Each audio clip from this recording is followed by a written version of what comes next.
Alors, la piètre efficacité du système français éducatif. J'ai inversé les mots, mais c'est pas grave. Donc là, il y a une vidéo qui dit qu'une étude de l'Institut Molinari chiffre de 43 milliards les économies possibles si la France s'aligne sur les pays européens les plus performants. Donc là, on est dans la performance, notez bien. Il faut s'aligner sur le système éducatif de l'Allemagne, par exemple. Après, cela dit, il y a des points qui sont quand même intéressants. Il faut critiquer un peu quand même le système éducatif français parce qu'il y a bien des choses à refaire. Après, il faut voir le prisme qui est utilisé. On va voir ce qu'il en est dit dans l'article. Je pense qu'on en vient déjà. À mon avis, il serait peut-être plus intéressant de regarder les écoles privées surtout. Et là, c'est le drame. Et les enveloppes qu'elles touchent de l'argent public, tout ça. La moula. La moula dans le privé. Mais oui, tout à fait. Bon, n'hésitez pas, mais on en reparlera. On retrouvera aussi des articles sur l'éducation dès la semaine prochaine. Parce que l'éducation, c'est très large. Il y a plein de choses, il y a plein d'aspects à discuter. On se demande souvent où les gouvernements pourraient réaliser des économies dans les dépenses publiques.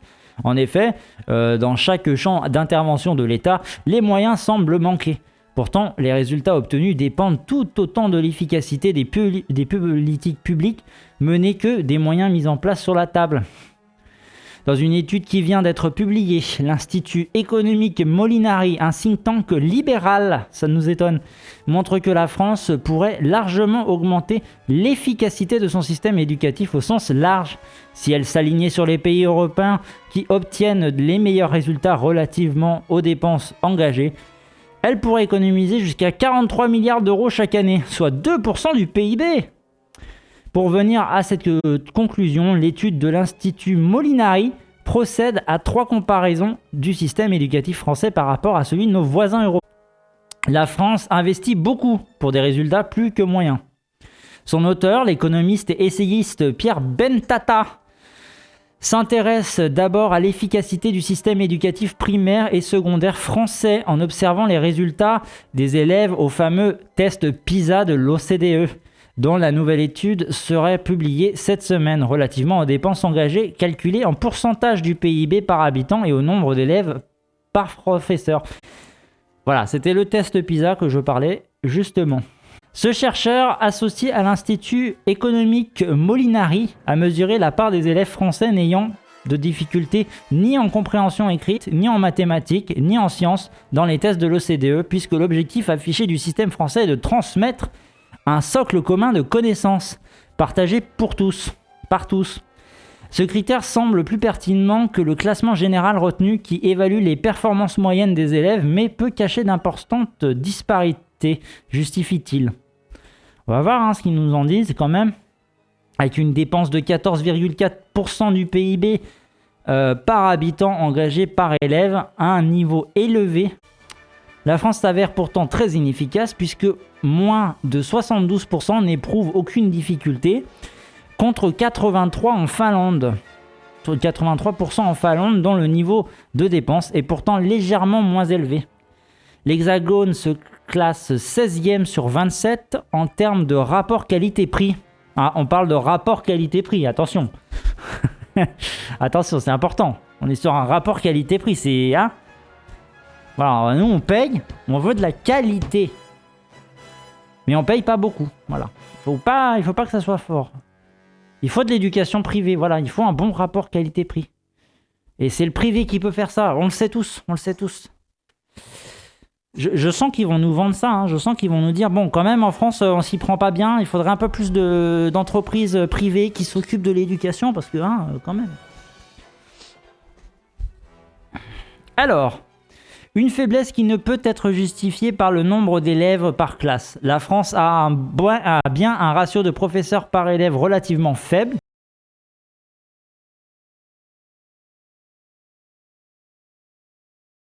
Mais d'autres pays obtiennent de meilleurs résultats avec le même ratio, comme l'Allemagne, l'Irlande ou encore les Pays-Bas.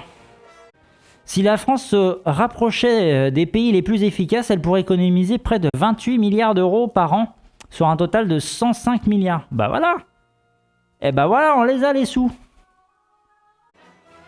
Frontière d'efficacité de la dépense. Donc ça, c'est les meilleurs. Ceux qui sont très efficaces, c'est l'Irlande, c'est la Finlande, c'est l'Estonie. Et nous, en France, elle est où la France là-dedans ? Le problème, c'est que c'est tout petit, on voit que dalle. Alors, dépenses par l'élève. Donc, le nombre de dépenses par l'élève, en Finlande, on est autour de 10. 10% du PIB. Nous, on est à 12 normalement, donc on doit être par là. Hein. Non, c'était pas 12 qu'ils avaient dit. On est à 14, pardon. Plutôt vers les 14. Et à côté, c'est la note PISA, la fameuse évaluation de l'OCDE. Efficacité de l'utilisation des effectifs enseignants. Alors en France, à quel point on n'est pas bien? Alors professeur pour 10 élèves. Donc là, on vient de parler de professeur pour 10 élèves. Le nombre de professeurs pour 10 élèves. France, on est là, on est à 0,8. Et la note PISA, on est au-dessus de 70. Mais les plus efficaces sont le Royaume-Uni, le Pays-Bas, l'Irlande, l'Estonie. Les Pays-Bas et le Royaume-Uni ont des dépenses d'éducation presque identiques à celles de la France en pourcentage du PIB par habitant par élève, mais des taux d'emploi proches de 90%. Alors moi, c'est un truc que je comparerai pas trop le taux d'emploi parce que on n'a pas du tout le même fonctionnement en France, au Royaume-Uni et aux Pays-Bas. Mais bon. La seconde comparaison porte sur les dépenses d'enseignement supérieur rapportées aux résultats obtenus mesurés via le taux d'emploi des diplômes après 3 ans sur le marché du travail.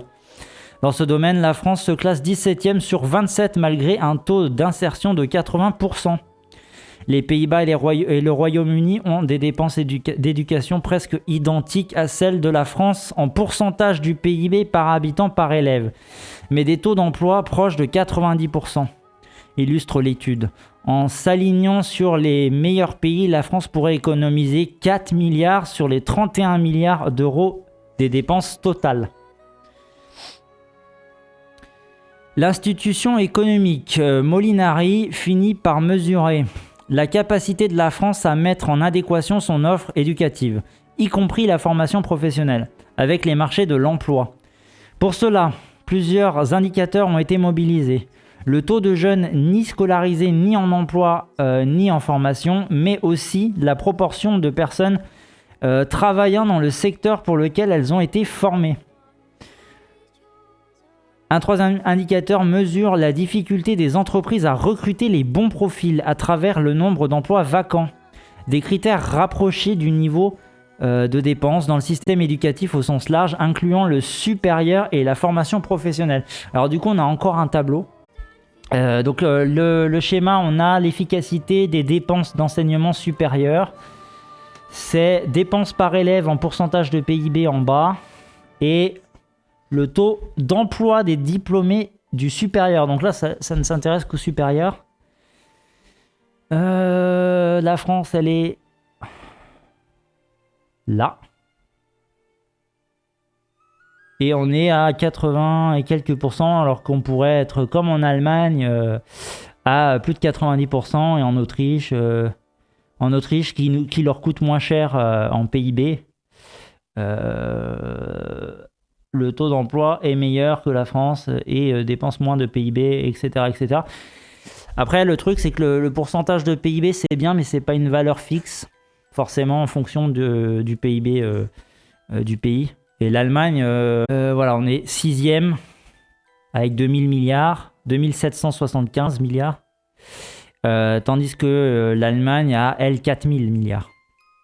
Donc forcément, aussi, le PIB, c'est pas tout à fait le même... en pourcentage, ça fait pas tout à fait le même budget.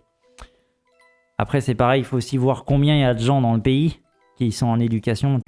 Là encore, la France qui consacre 26,9% de son PIB par habitant pour chaque élève et étudiant ne se classe pas très bien. Elle arrive 21e sur 27 en Europe.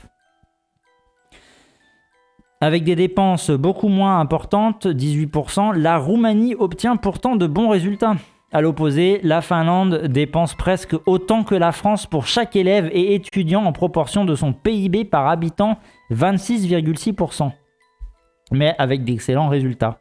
À qualité égale, le système français pourrait réaliser 43 milliards d'économies sur les 155 milliards investis dans l'éducation, s'il se rapprochait du rapport qualité-prix des pays les plus efficaces dans l'adéquation avec le marché de l'emploi, affirme l'auteur de l'étude.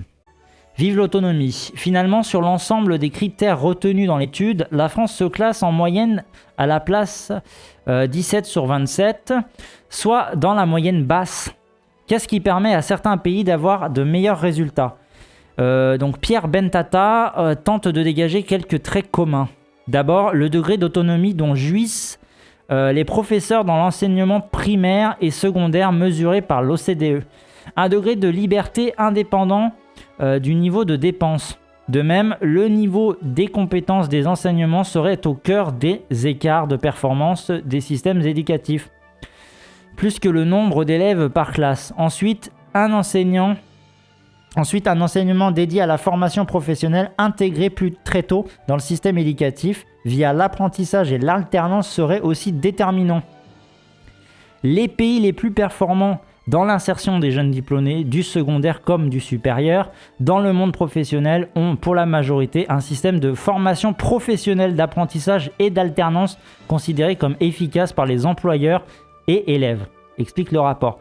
C'est justement tout l'objet des réformes de l'apprentissage et de la formation professionnelle engagées par la ministre du Travail, Muriel Pénicaud.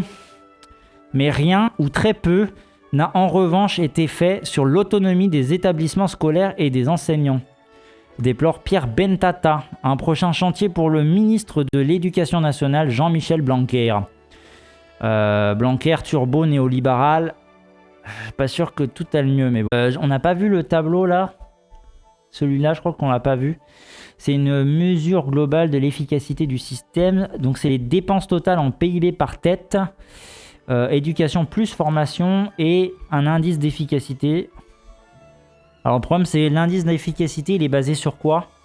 Si c'est ce qu'il disait juste au-dessus, c'est sur le taux d'emploi après avoir reçu une formation, un diplôme, enfin voilà. Donc ouais, il y a un truc avec la France qui est particulier, c'est que c'est beaucoup l'État qui dirige son programme. Mais vous voyez, là l'article, il n'a pas tellement parlé du système d'éducation à l'allemande. Et l'après-midi, c'est dédié au sport spécifiquement, aux activités en extérieur, en activités physiques. Et tout le reste est fait le matin. Donc eux, leur performance, ce qui est importante pour eux, c'est de réussir à caser les gens dans l'emploi. Bon, ça,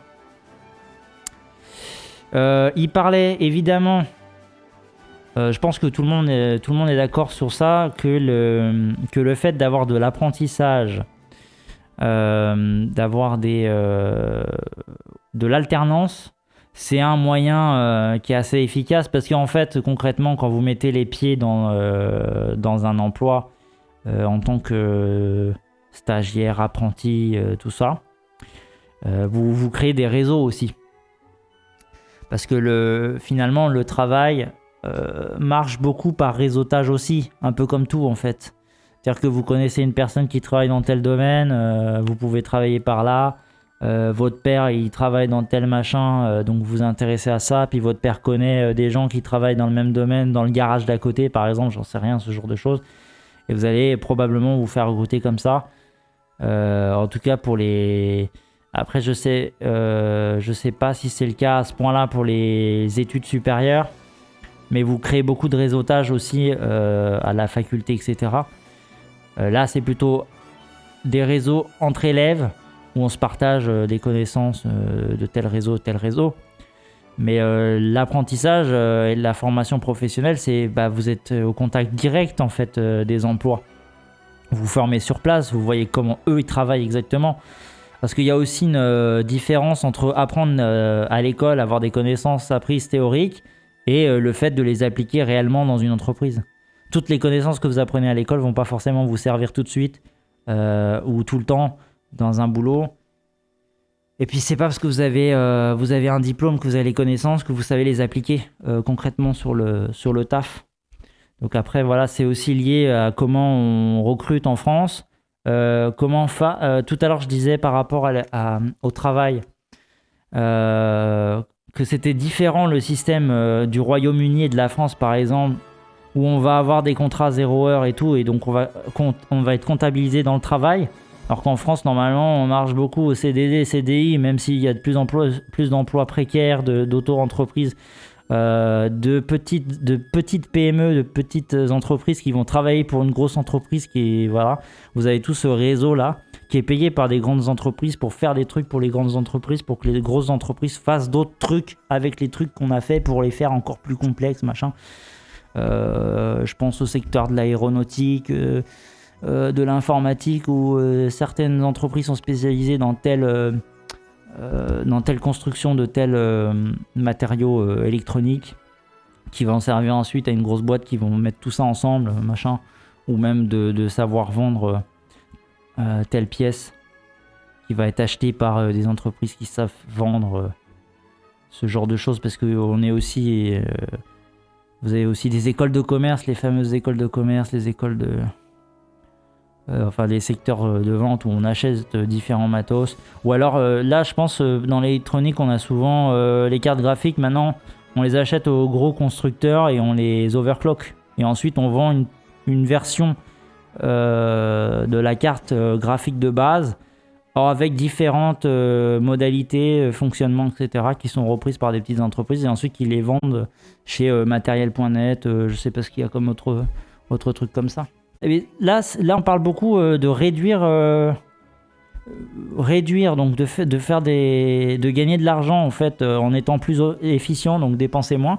Après on pourrait tout à fait dépenser de l'argent autant et faire mieux aussi. Ça, là, l'article à chaque fois il se dit il faut dépenser moins, là on pourrait économiser tant de milliards. Et est-ce qu'on est vraiment obligé d'économiser tant de milliards? Et puis on n'a pas parlé aussi de la sortie des écoles et le fait que les jeunes ont beaucoup moins de travail que les autres. Bref, c'était l'article point avec... on n'a pas regardé qui était Ben Tata là. Ben Tata, c'est le fondateur de Rinzen, économiste, essayiste, conférencier. Est-ce que c'est vrai tout ça? Est-ce que c'est vrai? Ça a l'air d'être vrai. Il a fait quoi? Il a enseigné dans l'école supérieure de commerce à Détroit. Bon, voilà, donc école de commerce déjà. De quel institut de droite est-il? Bah là, école de commerce, déjà. École de commerce, on connaît. En parallèle, il intervient régulièrement dans les médias sur les sujets économiques et plus particulièrement sur la question de la réglementation des secteurs de santé du numérique. Alors pourquoi Ben Tata qui parle du secteur économique, numérique et santé, pourquoi il parle de l'éducation en fait? Tu es qui toi? Autonomie des professeurs, est-ce que ce serait pas une bonne idée? Je sais pas ce que vous en pensez vous dans le chat. Est-ce que les professeurs n'ont pas un peu de problème avec l'État qui impose les façons de faire, parce que c'est le problème aussi d'avoir la puissance publique qui vous impose une façon de faire, qui vous dit c'est comme ça qu'on doit apprendre, c'est tel programme, etc. Est-ce qu'il n'y a pas un problème aussi du fait qu'eux ils sont déconnectés entre guillemets de la réalité, qui sont en retard de 12 000... le problème de faire des économies, ça veut pas dire qu'on règle les problèmes en fait. Ça veut dire qu'on réduit juste le nombre de personnel. Parce que là, la plupart de la dépense des budgets, c'est comme tout en fait, c'est la masse salariale en premier. Contrairement à l'Institut Molinari, pour moi il faut garder le même, voire augmenter l'argent investi dans l'éducation, mais pourquoi pas donner un peu d'autonomie aux professeurs? C'est les professeurs qui sont sur le terrain. Est-ce que l'État écoute suffisamment les professeurs sur les façons de donner des cours? Est-ce qu'il y a une transmission c'est comme en éducation populaire, on cherche des façons de faire pour apprendre des choses aux élèves, aux élèves ou aux enfants qui viennent dans les centres aérés, etc. Ben non, justement, tout vient du haut. Quand tu cherches à faire des économies, c'est automatiquement sur le personnel. Ben, c'est ça le problème. c'est que si tu fais des économies d'argent, effectivement, ça veut dire moins de salaire pour les profs, donc peut-être des profs à mi-temps, donc un peu moins de profs. Des profs qui ont du coup plus d'élèves dans leur classe encore. Traduit en français, c'est un laboratoire d'idées qui a été créé en 2003 à Paris, à Bruxelles et à Montréal. C'est une association, mais à financement privé.